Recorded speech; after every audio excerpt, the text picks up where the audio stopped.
കോഴി ഇറച്ചി വാങ്ങുമ്പോൾ അതിനുള്ളിൽ കട്ടിയുള്ള കോഴിയുടെ ഗിസാഡ് എന്ന് പറയുന്ന ഒരു അവയവം പലരും ഇത് വാങ്ങാറുണ്ട്, ചിലർ വാങ്ങാറില്ല. ഗിസാഡ് എന്ന് പറയുമ്പോൾ പലർക്കും മനസ്സിലായിട്ടുണ്ടാവില്ല. തിരുവനന്തപുരം സൈഡിലൊക്കെ മാങ്ങാണ്ടി എന്ന് പറയും, എറണാകുളം സൈഡിൽ കോഴിയുടെ വട്ടം എന്ന് പറയും, മലപ്പുറം സൈഡിലൊക്കെ കോഴിയുടെ കക്ക്, കോഴിപ്പെട്ടി അല്ലെങ്കിൽ കോഴിയുടെ ബോട്ടി എന്നെല്ലാം ഇതിന് പേര് പറയാറുണ്ട്.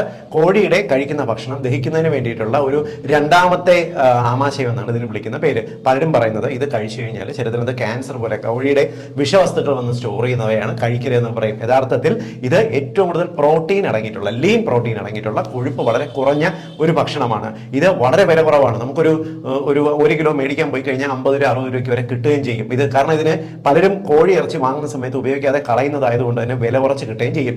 വളരെ കട്ടിയുള്ള മസിലുകൾ ഇതിനകത്തുള്ളത് പോലെ ഉണ്ട്. തന്നെ നന്നായിട്ട് വേവിച്ചില്ലെങ്കിൽ റബ്ബർ പോലെ ഇരിക്കുകയും ചെയ്യും. ഇവ തോരനായിട്ട് അരിഞ്ഞിട്ടോ ഇല്ലെങ്കിൽ കറികളിൽ ചേർത്തിട്ടോ ഇവ നമുക്ക് കഴിക്കുകയും ചെയ്യാം. കോഴിയുടെ ഗിസാറിന്റെ ഗുണം എന്ന് പറയുന്നത് ഏകദേശം ഒരു 100 ഗ്രാം എടുത്തു കഴിഞ്ഞാൽ അതിനകത്ത് ഏകദേശം 17 ഗ്രാം മുതൽ